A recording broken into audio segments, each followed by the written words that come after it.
So anybody who misses it, I'll also share this recording with you afterwards. So if you want to drop back in and see anything again for the second time, you've got the option to do that. So brilliant. Right. Well, let me share my screen and we'll make a start. We have an hour together today, so we'll be finished by 3. And we'll go through some, hopefully what you'll find some interesting leadership content this afternoon. So let's look at what we will talk about. We've got some outcomes to look at. I'd love to share with you a lot of work with leadership teams in Focus for Growth, and I'd love to share with you what we've learned about the predominant recurrent leadership challenges that come up for our clients. I'll share some of those with you today.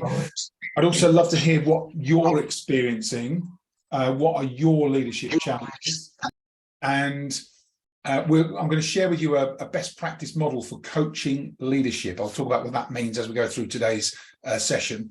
And we'll introduce this leadership system called the Coach Leadership System that we've developed that's really effective with teams and for leaders who lead teams and organizations, and hopefully give you an opportunity to improve your leadership performance and think about how you maximize your team performance, because as leaders, that's what we're trying to achieve when we improve our leadership capability. We're actually trying to improve our team and our business performance, of course. And then we'll take a Q&A at the end. So at 3 o'clock, we'll wrap up. But I'm happy to stay on for a bit to handle Q&A if that's useful for anybody that's not got to rush off at the end. Now, most of you probably have heard of me or know me. I think you probably hear through our connections one way or another, but just a little bit of my background. So my kind of career history is around 30-ish years in sales and or leadership positions. And I've worked in lots of different types of businesses, but really in that kind of sales leadership, business leadership, and more recently in the last 4 or 5 years as an executive coach running my own business. And been very fortunate to work for some large organizations where they've made the investment in leadership development, been trained in lots of different leadership models and programs. And that does make a difference. Then when you start to work with clients, you realize how much value there is in sharing some of those insights. And that's the intention of today's webinar. And the work we do in Focus for Growth is really thinking about how we help organizations who have team members who might have tuned out a little bit. And as leaders, you might even find yourself at times tuning out a little bit. We have to keep tuning ourselves back in. So we help people to go from perhaps feeling a little inconsistent at times, perhaps even seeing a little negativity set into their organizations, and really think about how they can become high performing, focus on the right results, engage themselves and their teams, and really think about developing that consistency in the approach. You'll see that as we talk through today. And a couple of things have happened in the last 5 years. So I've published this book, which is a book on sales. In the next 3 or 4 months, we'll be publishing a book on leadership called Coaching Leaders. So that's coming in the next quarter. And we've had a bit of recognition as a business team from the Small and Medium Enterprise Business Awards, which have been great. We were winners in our local category, finalists in the Nationals back in December. So it's some really great recognition for the work we're doing with our clients and our teams as well. So that's a little bit about us or me. I've got a poll that I'd love to share with you, just asking a little bit about you. So what best describes your role? It'd be great to see the kind of dynamic of the people we've got on the call today. So are you a business owner? Are you a business leader, business manager? Are you a sales leader or manager, technical leader, marketing leader, functional leader? Or there might be something you might say, actually, none of those really fits my role, I'm something else, and hit other, and then just drop that in the chat. And we'll just have a view on kind of the types of positions that you're in as part of our session today. So where have we got? Okay, we've got most people answered. Great. Where are we? Let me end the poll and share the results with you. Hiya. My car's flashing that I need to fill up with AdBlue. AdBlue. Is it just that? Okay. Yeah. Not for us. That's okay. Okay. So business leader, business manager, 33%, business owner, 17%, and functional leader for other people on the call. And then we've got a couple of others. The others, if it's appropriate and you're happy to share, just drop them in the chat, and then we'll just get an idea of who we've got on the call. I want to make sure that we tailor the content to the people that are with us. So thank you for that. I've also got a second poll that I'm going to share with you. So let me stop sharing that one and start the next one. So this poll is about the challenges that you face in your leadership position. So there are 5 themes that we have come up for our clients on a regular basis. So how you inspire team confidence and motivation, how you hold your team accountable to perform. And I've just put this this poll up now so you can have a look at it and share your biggest, your number one challenge. Having difficult conversations when you need to. And that's one of those things about leadership that you don't realize until you're in it, right? The number of difficult conversations you need to have.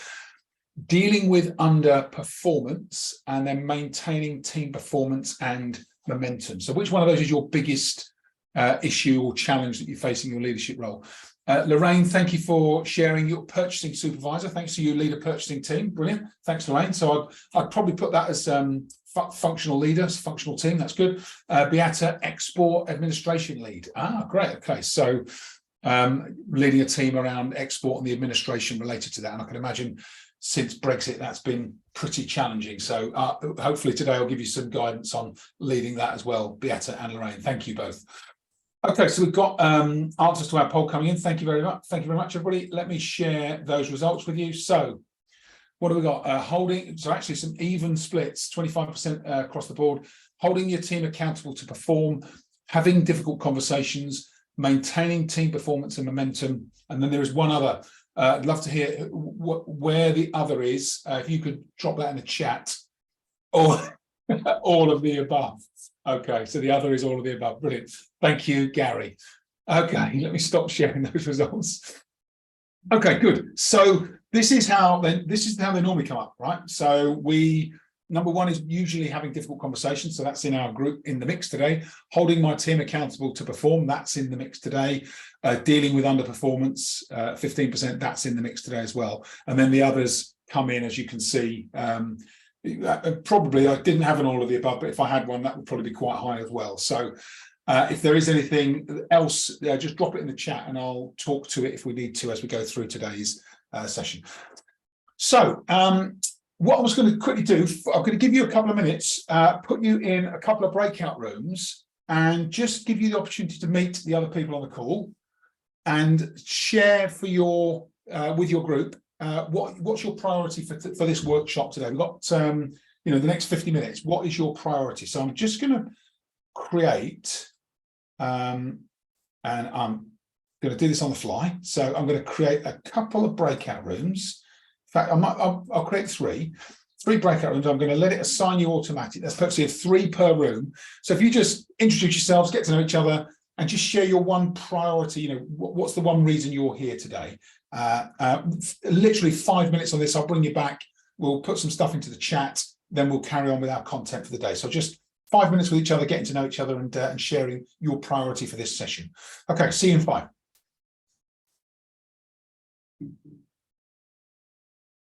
Resume the recording. Great, welcome back, everybody. So if I could ask you to just drop into the chat, what did you talk about in terms of the focus or priority for the session today? Because there's a reason you're here, right? And hopefully that's the reason. I just want to make sure that we cover it as part of the rest of the session today. I can see you furiously typing away, heads down. Right. Sammy, thanks, Sammy. Dealing with underperformance and stubbornness in doing the work correctly. Oh, that's a good one. Thanks, Sammy. We will definitely give you some tips to handle that today. Thank you, Sammy. That's good. Underperformance, stubbornness. Oh, that's a word, isn't it? Stubbornness. Yeah. Lorraine, thank you. Dealing with motivation and performance. Thanks, Lorraine. Yeah, we'll give you some ideas for that as well. Beata, thank you. Motivate and encourage the team. Great, thank you. Emma, dealing with difficult conversations in performance. Yes, yeah, thanks, Emma. Yeah. Sammy, another one. Even Domino's doesn't tempt them. I'm assuming you mean the pizza, not the game, because I'm not that big a fan of the game either. So we mean the pizza, right? Even Domino's doesn't tempt them. I love it. Thanks, Sammy. Emma, delivering bad news. Yeah, delivering bad news. Okay, definitely got some tips for you today. Sammy, yeah, thanks, Sammy. keeping the team motivated and having difficult conversations. Nicole, thanks, Nicole. Gary, having those difficult conversations. Yeah, great. So it's a real theme among the group here. Good job. That's a topic I'm prepared to talk about today, isn't it? Otherwise, we'd be in trouble. Right, okay. Let me, can everyone still see my screen? Yep. Yeah, okay, cool, great. So let's talk about the challenges. So we'll just map out why these things are difficult, because very often if you don't understand the problem well enough, it's really difficult to address it. So understanding the problem at the first instance stops you falling into this trap again and again. So in terms of having difficult conversations, which is the number one thing, lots of leaders, me included, early in my leadership career, struggle with having those tough but necessary conversations with team members. And what happens is we put them off. And when we put them off, what we find is performance and behaviors deteriorate further, right? So things that become a norm as part of our culture, underperformance and poor behavior starts to get tolerated. And the challenge in a business is that you have these values that we don't often talk about, but if they start to get undermined, then it can really affect everybody in the business, not just the strong performers, or sorry, not just the underperformers, starts to affect the stronger performers because they start to wonder why it isn't being dealt with. And that's an experience I've had in the past. So this kind of, the challenge starts as what you think is a difficult conversation becomes a problem with culture. So we have to, this is why it's important for us to understand the problem and then address it. And I love this quote, examine what you tolerate, because what you put up with, you end up with, and what you allow continues. And sometimes we have to reevaluate the costs of some of the behaviors and our own sense of worth in having the confidence to deal with these situations. So we'll talk about some tips and how we do it as the next part of the webinar. Second challenge is about holding your teams accountable to perform. Okay, so making sure that we hold people accountable to the right performance levels. And what happens very often is that a lot of team members who do perform are left alone, right? Because we think they don't need help. They're getting on with it. They're okay. They don't need our support because they're doing what they need to do. And then poor performers tend to be focused on when their performance slips. And then when the performance slips, we manage them. And then they pop back up, start doing what they need. And we see that delivery and performance starts to happen in waves. When I'm on their back, they perform. When I'm not, they tend to drop off the radar. And I've had, as I say, I'm not preaching. I've had this experience myself many times when I've led larger organizations. And then long term, what happens is you get this plateau that happens. High performers plateau, poor performers do this dip up and down. And it's a cycle that creates stress for leaders and affects culture, right? It affects the culture that is created in our teams. And the answer really is about accountability, okay? And starting to think about where accountability fits within the culture that we create in our teams and our businesses. And I love this quote about, in good organizations, it's managers, coaches that are holding team members accountable. In the great organizations, and this is evidenced in organizations like Microsoft, Facebook, Google, all of those tech companies, they tend to have flatter structures. And what they foster is team member to team member accountability. So they start to encourage it as part of the culture. So it's not just the manager that has this, responsibility for accountability. It becomes part of the culture of the team. So it's an interesting thing. It only happens if you make it a part of the culture. It only happens if you're intentional about it. So third challenge is around dealing with underperformance. So what happens with underperformance? When underperformance happens, there tends to be lots of reasons why, but there are three key reasons that underperformance happens. The first is that someone's uncertain what good performance looks like, right? So I'm not quite sure what good performance looks like, so what I do is deliver spotty performance. The second key reason is that I'm disengaged, right? I don't actually want to perform at a high level because I don't feel that sense of motivation to the company or to my boss or to even my team sometimes. And then the third reason is that I'm not capable. So it's a competence issue, right? And understanding those three is really important because depending on which one of those three it is, will depend how you deal with it, right? So the difference between those three really is a different approach to handling them. And if you're anything, you will all be like me. If you're in leadership positions, you'll all be like me in that at one point you were a high performer and you were a high performer who was recognized for their high performance. And so then you either become a manager or you set your own business up. And so you kind of make this assumption that a lot of people have that same level of motivation, commitment, and performance level. But it's not always the case, is it? In fact, it's very often the complete opposite of that case.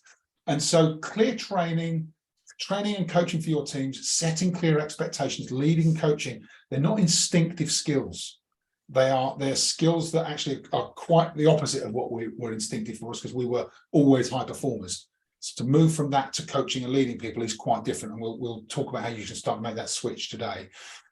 And so then what happens is we end up spending time reacting to the underperformers rather than having a reset conversation and coaching for the new reset, right? So reset conversation and coaching to the reset. That's the key difference. We'll start to look at how we do it. Many of you might have seen a chart similar to this in the past, which is the performance curve.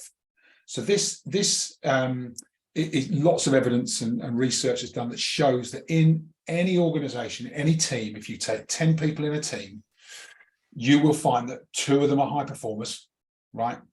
And then you've got 7 in the middle that are average, and then you'll have 1 that you're struggling with. That's a non-performer or an underperformer. That tends to be the performance bell curve. And if we don't address these 3 issues and understand the bell curve, then we can get frustrated as leaders, and the culture can be frustrated. The team can start to notice the issues. We might find we get more disengagement actually from people who we're surprised disengage. They might become resistant, even defensive. When that happens, you tend to apply more scrutiny. Stubbornness came up from Sammy, I think it was, wasn't it, right? That resistance and defensiveness, is like stubbornness, right? I might replace the word defensive with stubbornness next time, Sammy. Thanks for that word, it's good. And so then we have this focus on improving underperformance. And it's really interesting because the evidence shows that the more you can coach and really develop your higher performance, you get much more ROI from focusing on the top performers, but you can't tolerate underperformance either. So it's interesting. We must make sure that high performers feel continually valued. Otherwise, that is a risk to the organization. We need to make sure that performance and results are consistent. We'll talk about that in a moment. And we need to avoid, these teams becoming disillusioned, performing staff churn. We don't want the high performers to start looking elsewhere. And we need to avoid this culture trap, which is a tension and a toxic kind of culture that is created never by design. It's always by accident. It's by kind of default. So we have to be intentional about these things. So we have to start to think differently. One of the things we can think about is how we shift. So there's quite a bit of evidence around shifting the performance bell curve, moving our average populations of high performers and mid performers up through the bell curve. So that's something we really need to consider and be intentional about. So shift that performance bell curve. One of the ways that we start to do this, today we'll talk about this approach to leadership, which is coaching as a leadership style. One of the ways that is useful to think about it is that commitment from our teams is pulled, it's not pushed, okay? So there was a big distinction for me when I learned lots of times actually, but a couple of key moments when I learned in sales that commitment from customers is pulled, it's not pushed. You can't push anyone to do anything. You have to inspire them and pull them. The same is true in leadership. So we have to help the teams to want to pull that high performance from themselves. We do it through a coaching style, a coaching approach, and I'll talk about the models that we use to help you do that. But it's just a really useful overarching principle. Commitment should be pulled from people, not pushed. And the reason it's a challenge, you may have seen some of this in the emails that we sent in advance of the webinars. It's striking, but not surprising, that if you look at the evidence, 61% of managers who are promoted to a management position, 61%, 6 out of 10, don't get any leadership development or training at all.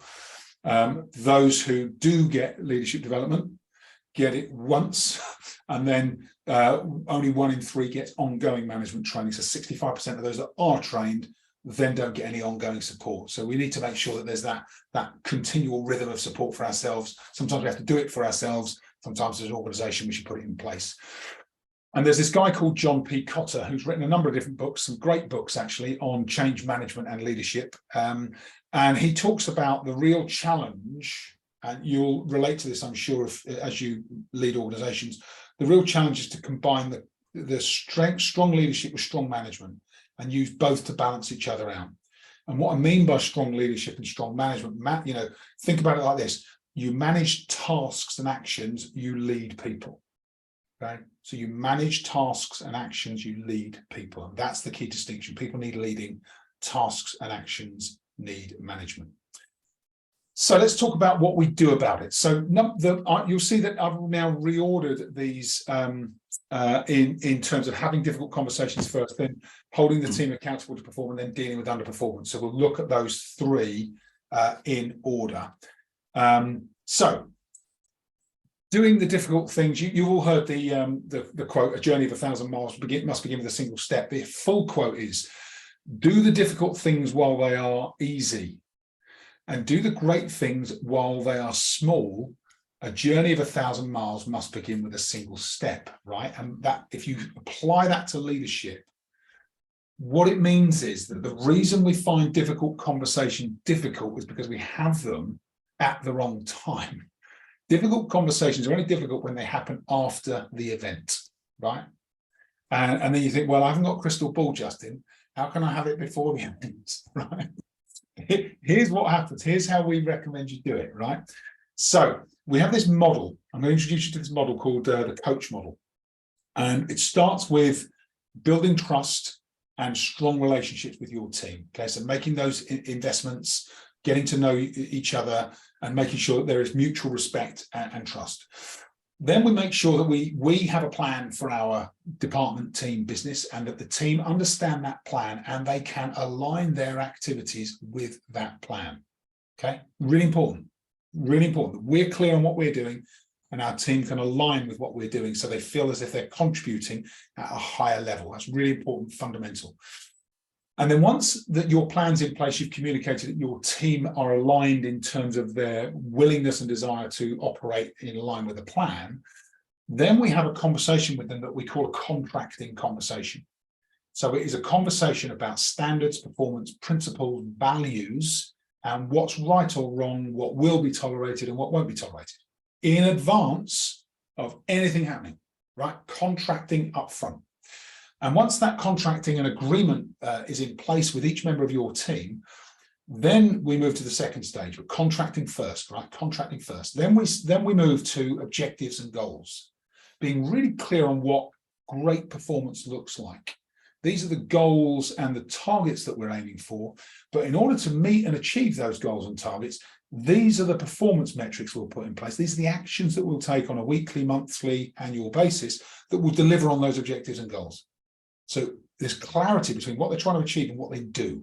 And that's the gap that very often exists. People have job descriptions and they'll know what they're trying to achieve for the year, but then they don't have clarity over objectives and goals. So understanding how to set objectives and goals is really important. Next then, as leaders, is to take a position of what we call it action and observation. So your team members do the action and you become the observer. So you're watching them in motion, in action. And this works particularly well when you've got clear objectives and goals in place, because your team are clear on what they're trying to achieve. Then it's about how they deliver and how they perform in line with that objective and the achievements that you've agreed. So we have a way to observe. And when you observe your team in action and you resist jumping in, right? That's the big, when you're a high performer, really easy to jump in and rescue people. And what that teaches them is that every time that they go off track, you'll jump in and rescue them, right? And in the psyche somewhere, it's like, yeah, okay, that's all right. I don't need to worry about that because Gary's going to save me, or Emma's going to save me, or Nicole's going to save me, right? It's what happens unconsciously. But from a point of observation, you can then coach. So you can coach people for change. So you can ask them questions, you can share with them some of the experiences, you share with them some of the things you're noticing, and you can coach them and ask them about how they can start to change and make that improvement for themselves, right? So you see this as a model, we're working through it stage by stage. The final stage for us is this H, and you'll see it maps out the mnemonic coach, COACH. The H is heroes in the making. So this is about, I don't know if you've ever worked for a leader who saw something in you that you couldn't see in yourself. And through their investment in you, through their direction, coaching, support for you, they actually helped you to achieve something greater than you ever thought was possible. And that's what we're trying to achieve through this model, is to think fundamentally, how do we help people to perform, give them clarity, create a contract, set objectives and goals, let them do the best work they can, and then coach them to improve. But long-term, start to think, how do we help this person to really start to make an impact for themselves, their career, our business, our customers, and the future? And we do that through a process and a structure. And we won't get into it today, but there's lots of evidence that shows when you have someone that believes in you, your confidence in yourself, your self-belief and performance improves dramatically, like exponentially. And the people who have the power to do that are people in leadership positions. So we all have the power to do that for our teams.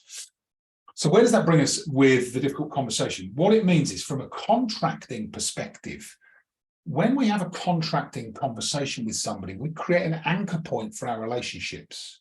That anchor point is a point from which we can return time and time again for performance-related conversations. And it starts with a conversation that's not linked to poor performance, but linked to high performance. And we have a structure that we follow. So we start with contracting. It's about stating your intent. It's about setting ground rules. It's about making your commitments to your team and your requests from them about performance. It's about being open for both parties about what might be difficult. So what might be difficult as we think about what high performance looks like, and the management process and principles. And then the idea is that we gain genuine agreement, and we future pace. So we say, I'm going to look to the future, and if situations like this come up, I'll address them. If situations like this come up, I will address them with you. And that, the thing about being difficult for you both, one of the key elements I talk about is, sometimes you might say to your teams, my commitment to you is that if a difficult conversation needs to be had, it's as difficult for me as it is for you. My commitment to you is that even though I will find it difficult, I will have that conversation because I believe it will benefit you. And there's huge power in that. When that becomes part of the contract with your team, that is really powerful for both parties, and it creates a level of clarity. So what we're really looking for is clarity and commitment to performance. And then, of course, when a difficult conversation comes up, we've got permission to have it because we've said we're going to have it. We've given ourselves and the other person permission to have that difficult conversation. And whenever we're having performance-related conversations, really important to remember to focus on the outcome we want. Because if we focus too much on the poor behavior or the underperformance, that's what gets reinforced with people. So we have to say, this is the performance that we're seeing right now. Where we want you to be is here. And we have to focus on the outcome, not the obstacle, for our team members. Really, really important distinction. So they become clear on what high performance looks like. Okay. And we have a number of kind of tools that we use to help document and structure this so that you can start to integrate it into your leadership approach. Okay, so that's point one. Point two, holding your team accountable to perform. So can you already see how this can help with difficult conversations? Yeah, you have to take a step back to be able to take that step forward to be confident around difficult conversations. The time to do it is in the free space where you're not in the thick of the difficulties. Do it when there's some grace for you and your team to have a contracting conversation. Okay, holding my team accountable to perform. So it's really interesting that if you look at the evidence, there's lots of different research. Two pieces of research I quite like, Gallup research, where they ask these Gallup 12 questions around employee engagement. And I don't know if anybody's heard of the Gallup 12 questions, but worth Googling and check out. They're basically they are the most predictable way to ask what are really high engagement questions of your team. But number one indicator through all the work they do with large organizations and employee engagement is that the number one indicator of engagement is the link to having clear expectations. I'm clear of what's expected of me is number one indicator for engagement. So clarity gives engagement. No clarity, no engagement. Second is that Hay research talks about team engagement. Again, we're talking about engagement. A manager, their influence on any team member being engaged is up to 70%. And that makes so much sense because it's the manager or the leader that creates that clarity of performance and expectations. So the two are really linked. So what we recommend is this approach to setting and agreeing objectives and goals. And we've got an approach that's really quite straightforward. So it talks about overarching goals first. So what are the goals for that person in their role? Then we look at what the priority results and action areas are. So this is the overarching goal, what are the results and action areas that lead to the goal. Then we consider what are leading metrics and what are lagging metrics. And the first time I was introduced to that as a concept, it was quite enlightening for me. So leading metrics are things you can do to change, things that you can do and change that affect the goal. Lagging metrics are things you're measuring that have already happened, and knowing the difference. So sales is a lagging metric. OTIF is a lagging metric. You're measuring what's already happened. What we need to start to measure are the things that we can do to change the result, the leading metrics, and they're activity based. So campaigns that we might develop, sales activities, opportunities that we develop, a pipeline, they're leading metrics. So we have to, once we can distinguish between one and the other, we can start to influence and direct them. And so the way that we do it, we use this principle there's a great book by Gary Keller called The One Thing. And he talks about prioritization and how you help your team to prioritize. It's an interesting book, actually, definitely worth a read. But he talks about 1-3-3. So one goal, 3 priority streams of activity, and then 3 activities per stream. So you end up measuring 9 things. And those 9 things become like just your guiding, your guiding principles and objectives for everything that you do. And the idea is that we set these, agree them with your team, and they become something that you are both committed to, review and monitor. We say monthly minimum. But it looks like this. So I've turned the principle into a document, and it's a really simple way to track and measure goals. So you'll see up here we've got the overall, this is like a sales goal, so sales, gross margin, growth pipeline, new clients, close rates. So we've got some numbers in there. That's the overall goal. Then we have priority number 1 will be sales growth and margin. Priority number 2 would be managing a pipeline. Priority number 3 would be managing the clients. And then we just set these out as goals, generate 1 activity per priority stream. And then we have a way to manage and track this on an ongoing basis that says, where are we on target or off target at any point in time with that activity that should deliver on the priority that delivers on the goal.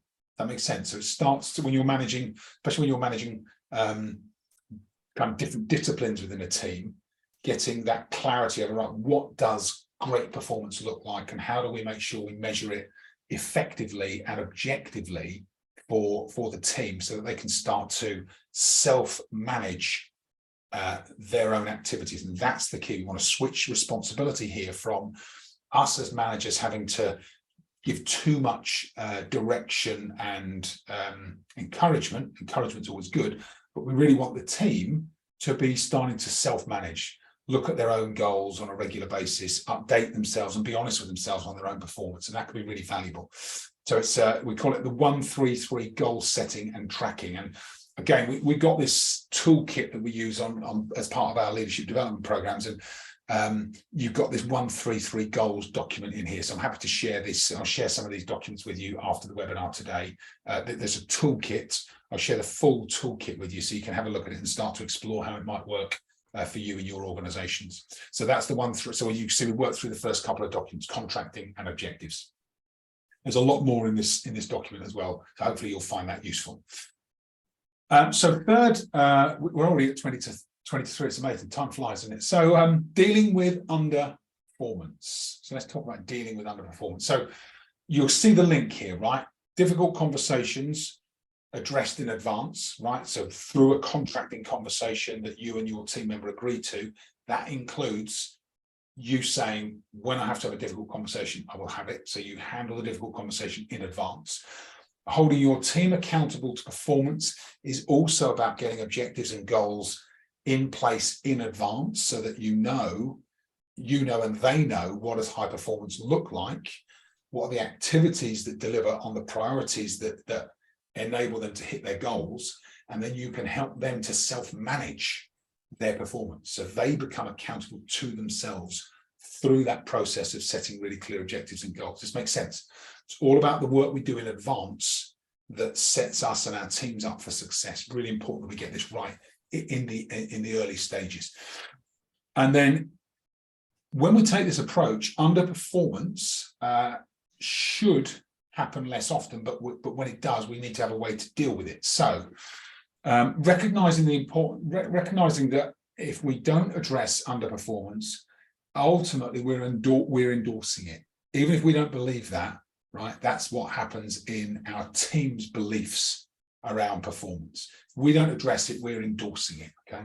So we have to deal with it. Now, if you follow the right leadership approach, you will definitely minimize underperformance. So we've talked about a couple of principles already, but there are, even with the optimal leadership approach, there are always exceptions, and there's a way to handle those exceptions.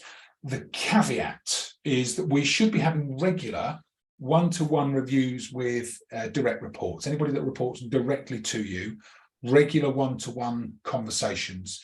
The one-to-one is a time to do a number of things. Some of those things are review performance through whatever tool you want, but the 133 is a great way to do it. Get your team member to come to you with that 133 document complete and up to date. So what you're doing is helping them review their performance, right? Because their performance is theirs, not yours. So it's about passing that baton to them for responsibility. To also then give praise for where people are doing great work and really, delivering what we need them to deliver. We should be continually praising that at the right time and creating some specific time to do that. And of course, then handle any issues.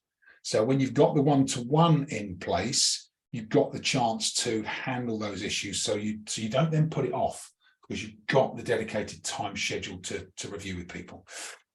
So how do we do it?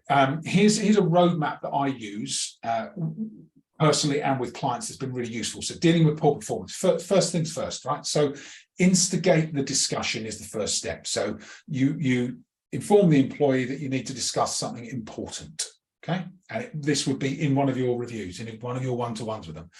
And then you link to your previous conversation about how you've agreed with them that you're going to have the tough conversations when you need to, right? Remember, we agreed that if I had to have a difficult conversation with you, I would do that. Yes, it's one of those times, right? So you've allowed yourself, the door is now open to this conversation. Then the next thing is to agree on the situation. This is really important, that you can explain to the employee objectively, not emotionally, right? Objectively, what you're seeing in terms of the issue that you want to address and the impact of it. So this is what I'm seeing, and this is the impact I'm noticing. And then say to them, tell me what's going on. And let them tell you, right? So you've explained it objectively, then let them tell you. You might also then say, how do you see this? How do you see it? Because you will find there is a different perspective. Your team member will have a different perspective on it than you. Now, there will also be times where they say to you, yeah, I've been meaning to talk to you about it. And then all of a sudden the door's open to have a conversation. It's no longer underperformance in secret that, that they know about it, you know about it, but neither one of you is addressing it. It now becomes something that you can talk about. So once you've agreed on the situation, and that's the important bit, get agreement on what is happening.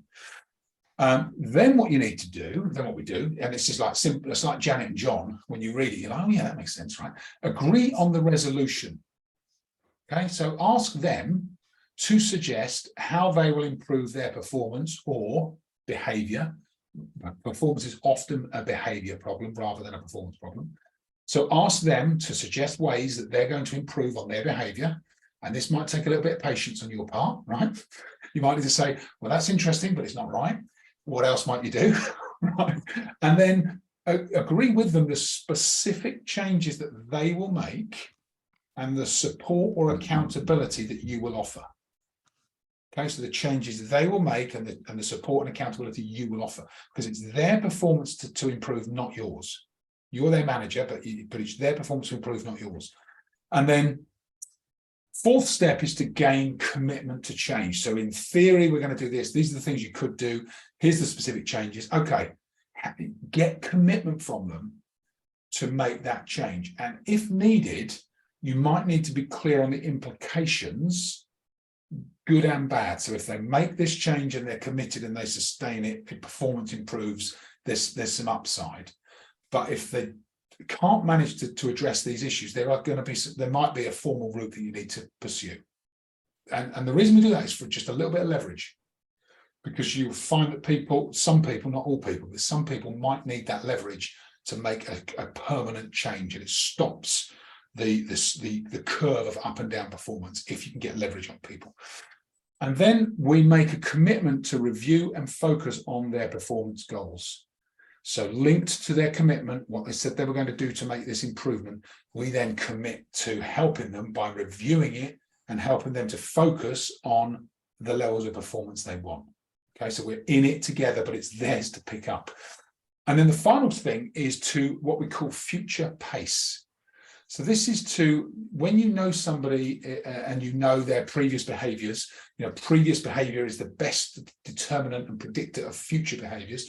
So then we start to discuss specific future situations where you or they might anticipate issues. So we've got this plan in place. What happens when you get busy, or what happens in the future when perhaps your engagement or motivation or your focus just slips? How are you going to keep yourself on track? That's the question. It's their question to answer, not yours. And we agree proactive measures so that we can, again, we get ahead of the curve. We want to address them in advance. How are they going to keep themselves on track with your support in the future, so that you don't have to have a conversation like this, or so that it doesn't deteriorate and the implications that you talked about earlier, we don't want to meet those. Okay. So this becomes a roadmap. I'll share these slides with you after today's session. This becomes a roadmap you can follow, 5 key steps to dealing with poor performance. And we've used this over and over again. The only other thing to remember is, depending on the person, if it's someone who is a high performer in your team who has uncharacteristically gone off the boil, there might be something else going on. So that in that instance, you might need to handle it with a bit of care, with just saying to them, I have confidence in you. You're normally a really high performer. I'm noticing this. I'd like to have a discussion with you. Are you okay? Are you okay? What's happening? So that's the other kind of caveat, depending on who you're dealing with. That makes sense to everybody? Yeah. Okay, good. So we have that as a roadmap you'll see that in the toolkit as well, under handling difficult conversations. We have it under the coach model, actually. So there's that roadmap. You can either have the presentation or it will be in the toolkit. Okay, so there's those. They're the 3 key areas and how we address them from the different components and challenges that we face in leadership positions. The other thing to remember is that with all of these things, enthusiasm for our teams can sometimes, wane over time.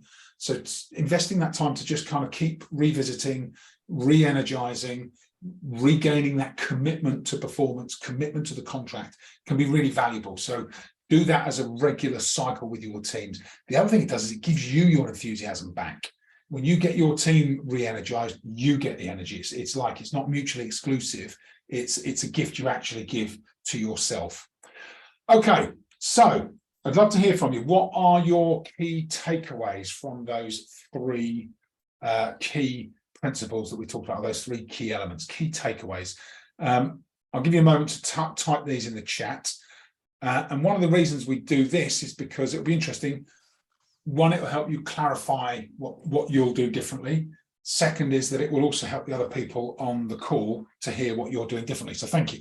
Sammy, thanks, Sammy. To deal with a situation as soon as it happens, rather than hoarding multiple different situations. Yeah, that's really, really good advice, Sammy. Yeah, thank you. The sooner you can deal with these situations, the less likely it is to compound and become an issue for you and for your teams. Yeah, absolutely. Thank you. Thank you, Sammy. Emma, thanks, Emma. Address issues promptly so it doesn't become the norm and affect culture. Yeah, absolutely. And remember, none of that is intentional. We find ourselves kind of where we are. It's like the old saying, isn't it? You know, the best time to plant a tree was 20 years ago. Second best time is now. So Lorraine, getting clarity of expectations for your teams. Yeah, absolutely. Yeah, it's so important, especially those leading metrics, the activities, the behaviors, the things that we want the team to be doing that equal high performance and results. Yeah, thanks, Lorraine. Beata, to use the process for addressing underperformance. Yeah, great, thank you. And I hope that you'll find that structure useful in doing it. And if you amend it and adjust it, feel free to drop me a note to let me know either how it works or how you change it to adjust it for your own team or your business. Thank you, that's great. Good. Okay. Well, I hope you've enjoyed that. Normally, at this stage of the process, people will say, "So, if we wanted to do more on this topic, Justin, what do we do next?" So, with your permission, I'll just spend a couple of minutes sharing with you what that might look like. Remember this. I love this principle as well. You know, in terms of putting in structure in your business, you know, the right leadership, the right objectives and goals for your teams. Doesn't matter how hard we work, if we don't get the right structure in place, someone else is going to overtake us if they've got that right structure. So important for your teams, important for you. And this analogy, if it doesn't matter how hard you run, if someone's got a bike, you're not keeping up. Not only are you not keeping up, but you're working 5 times as hard to not keep up. So just making sure that you have that support for yourselves and your teams. So the way that we do this, you'll see in the toolkit, there were lots of different documents. We have this program we call the Coaching Leaders Academy. What happens is that we invite you to take a Coaching Leaders scorecard. Some of you may have taken this already. If you haven't, I'll also include this in our follow-up from today. You're welcome to take it. It's completely free of charge. Just gives you, it's like a diagnostic scorecard. You answer 48 assessment statements, and then it gives you some personal development recommendations and a personal development report. It's a really nice tool. So we invite people to take that first, just to create some awareness around where they need to focus. We have this academy that we enroll people onto. We've got an e-learning portal with a lot of video content that shows you the models and the structure, working right the way through that planning process and the coach model and all the different components of it. And then we have quarterly in-person full-day workshops. So it's a 12-month program. We bring people in once a quarter. We get together for a full day and work through key components of the model. And then in between that, on a monthly basis, we have mastermind web classes or coaching calls. And then we have this private WhatsApp group, and we're continually evolving the content. You'll see some of the new documents and elements in that toolkit as well. So this is how the program works. We really try and build this leadership community through the course of kind of 12 months together. We record all the content a bit like we're recording today, so you get access to it and you can replay different sessions and workshops, so you can start to really have this kind of document library for yourself and your leadership development. And we have we assign people accountability partners, so you work with one other person who is in a similar leadership position to you that will support and work through the content and some of the challenges that you face along the way, because theory is one thing, putting it into practice is completely another. And that's when, you know, no plan survives contact with the enemy, as they say. I'm not saying your organizations are the enemy, but sometimes it feels like it, right? And so the investment, you'd have to be available for 1 day a quarter for the in-person workshop. But when we've got our cohort together, we agree the dates. The 8 live monthly 90-minute sessions. The investment is we break it into monthly fees so that it's just a bit more easy for people to sign up and subscribe. But it's 4,740 plus VAT per year, and it's 395 a month. We will start our next cohort in April. So if anybody is interested and you'd like to join us, or you'd like more information, then just feel free to reach out, and we'll happily share details with you. And what we try and do as part of the leadership masterminds, as you know, confidentiality is important. We want people to collaborate, and you know, we also want to throw in a bit of challenge as part of the mix. So you get challenged to do some things that hopefully are useful, but also kind of move you in the right direction as part of our community, and of course a bit of camaraderie. Coaching Leaders Scorecard is here, so this presentation will come through to you afterwards. You can click on the link in this slide and that'll take you straight through to the scorecard. It's free of charge to complete. And hopefully, regardless of where you go next, it gives you just a bit of perspective. As you answer the questions, they'll start to stimulate some thinking of yours about the approach you take to managing and leading your teams today, and that should be useful and valuable for you.